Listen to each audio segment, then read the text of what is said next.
சிறுகடுக்கே ஆசை இன்னைக்கு எபிசோடில் என்ன நடந்துச்சுன்னு பார்க்கலாம் வாங்க. மறக்காமல் ஒரே ஒரு சப்ஸ்கிரைப் மட்டும் பண்ணிவிட்டு பாருங்கள்.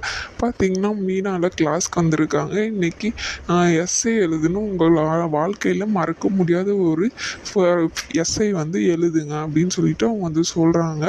அவங்களும் பார்த்தீங்க எல்லோரும் எழுத ஆரம்பிக்கிறாங்க. அப்புறம் மோர் கொண்டு வராங்க. உங்களுக்காக தான் வெயில் ஓவராக அடிக்குது இல்லையா, அதுக்காக தான் மோர் கொண்டு இருக்கேன், எல்லாருமே குடிங்க அப்படின்னு சொல்லிட்டு எல்லாருக்குமே கொடுத்துட்டே இருக்கும்போது அவங்க மேலே தட்டி விட்டுறது. ஐயோ சாரிங்க சாரிங்க அப்படின்னு சொல்லிட்டு சாரி சொல்கிறாங்க. சரிங்க அவங்க தெரியாமல் தானே பண்ணீங்க விடுங்க அப்படின்னு சொல்லிட்டு எல்லாருமே சமாளிச்சுட்டு எல்லாம் எழுதி கொடுத்துட்டு போகிறாங்க. போகும்போது பார்த்தீங்கன்னா மீனாக்கு வந்து வயிறு வலி வந்துடுது. வயிறு வலி வந்தோடனே அவங்களும் கூட்டிகிட்டு போகிறாங்க ஹாஸ்பிட்டலுக்கு. அங்கே வந்து பார்த்தீங்கன்னா முத்து வந்து பதறி அடிச்சுட்டு ஓடி வராங்க. என்னாச்சு என்னாச்சு அப்படின்னு சொல்லிட்டு முத்து வந்து கேட்கும்போது வந்து சொல்கிறாங்க, இல்லை உள்ள டாக்டர் செக் பண்ணிட்டு இருக்காங்க மாமா, வெயிட் பண்ணுங்க அப்படின்னு சொல்லிட்டு மீனாவோட தங்கச்சி வந்து சொல்கிறாங்க. சரி சரி அப்படின்னு சொல்லிட்டு டாக்டர் வெளியே வந்தோடனே கேட்குறாங்க, என்னாச்சு மீனாக்கு, ஒரு ஸ்கேன் எடுத்து பார்க்கணும், அதுக்கப்புறமா தான் சொல்ல முடியும், இப்போது ஊசி போட்டிருக்கேன் அப்படின்னு சொல்லிட்டு சொல்கிறாங்க. மீனா வந்தோடனே என்னாச்சு மீனா என்னாச்சு, இல்லை நாங்கள் இப்போ தான் சார் ஸ்கேன் எடுக்கவே கூட்டிகிட்டு போகிறோம், அவங்கள டிஸ்டர்ப் பண்ணாதீங்க, ஒரு நிமிஷம் இருங்க அப்படின்னு சொல்லிட்டு மீனாவை கூட்டிகிட்டு போயிடுறாங்க. அதுக்கப்புறம் பார்த்தீங்கன்னா கூட்டிகிட்டு வந்து வந்த உடனே டாக்டர்கிட்ட என்ன ஆச்சு, ஒரு பிரச்சனையும் இல்லை, ப்ராப்ளம் எதுவும் இல்லை அப்படின்றாங்க. ப்ராப்ளம் இருக்குது, இவங்களுக்கு வயிறு கீழே வந்து ஒரு தழும்பு மாதிரி இருக்குது, அது என்ன ஆச்சு அப்படின்னு சொல்லிட்டு கேட்குறாங்க.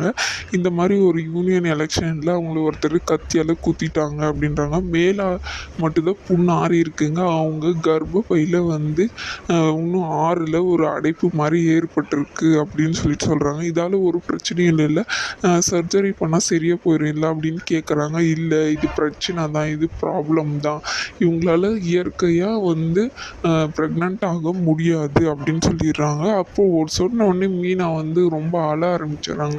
முத்து அதில் ஒன்றும் இல்லை, நம்ம பார்த்துக்கலாம் இருங்க, எவ்வளோ செலவானாலும் பரவாயில்ல டாக்டர், சொல்லுங்கள் அப்படின்னு சொல்லிட்டு முத்து வந்து கேட்குறாரு.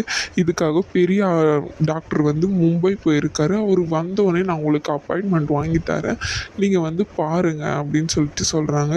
அவர் இது நிறைய இதை விட கிரிட்டிக்கல் கேஸ் எல்லாம் பார்த்துருக்காரு, கண்டிப்பாக உங்களுக்கும் இதில் ஒன்று கிடைக்கும், நீங்கள் வாங்க அப்படின்றாங்க. கண்டிப்பாங்க நாங்கள் வரோம், நீ கவலைப்படாத மீனா, நம்ம பார்த்துக்கலாம் அப்படின்னு சொல்லிட்டு முத்துக்கு வந்து மீனா வந்து ரொம்பவே இதாக இருக்காங்க.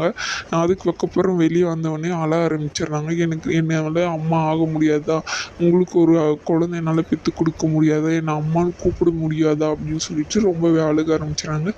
அப்படியெல்லாம் இல்லை மீனா, அவங்க தான் சொல்லியிருக்காங்கல்ல, டாக்டர் வந்தோடனே நம்ம வந்து பார்ப்போம் அப்படின்னு சொல்லிட்டு சொல்கிறாங்க. இதை விட கிரிட்டிக்கலெல்லாம் ஆயிருக்குக்கா, நீ கவலைப்படாதக்கா அப்படின்னு சொல்லிட்டு அவங்க தங்கச்சியும் அவங்களுக்கு ஆறுதலாக இருக்காங்க, அவங்க ஃப்ரெண்டும் வந்து ஆறுதலாக இருக்காங்க.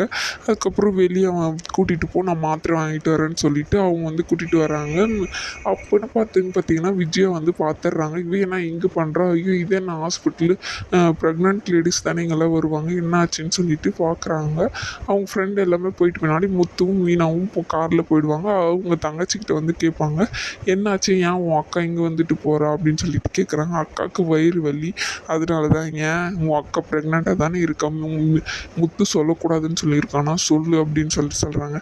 அப்படியெல்லாம் இல்லை அத்தை, அக்கா வந்து 13 மாதம் ப்ரெக்னெண்ட்டாக இருக்கு, ஏண்டி உனக்கு எப்பயுமே நக்கல் தான், சொல்லுடி அப்படின்னு சொல்லிட்டு கேட்குறாங்க. இல்லை இல்லை அத்தை, வயிறு வலி அதனால தான் வந்திருக்கா அப்படின்னு சொல்கிறாங்க. உங்ககிட்ட பேசி பிரயோஜனமே இல்லை, நான் வீட்டில் போய் பார்த்துக்கிறேன் அப்படின்னு சொல்லிட்டு அவங்க கிளம்பிடுவாங்க. இவங்களும் வந்து ஐயோ அக்காவை ஏற்கனவே அக்காவுக்கு ஏகப்பட்ட பிரச்சனை, இவங்க என்ன பண்ண போய் பாருங்களோ அப்படின்னு சொல்லிட்டு அவங்களும் உள்ளே போயிடுவாங்க.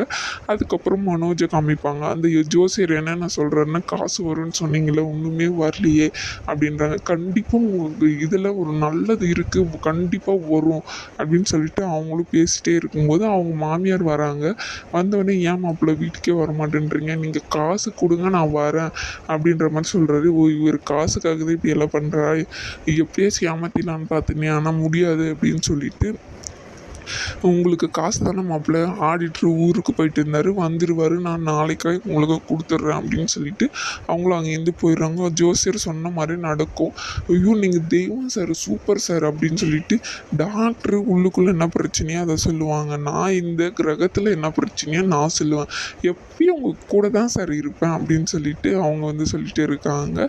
அதுக்கப்புறம் வந்து பார்த்திங்கன்னா மனோஜும் செம்ம ஹாப்பியாக அந்த 5 லட்சம் வந்துச்சுன்னா அவளுக்கு கொடுத்துடலாம், ரோகிணிக்கு கொடுத்து அவள் டைவர்ஸ் வாங்கி வச்சிடலாம் அப்படின்னு சொல்லிட்டு ரொம்ப சந்தோஷமாக சுற்றிட்டு இருக்காரு. இது வந்து எபிசோடு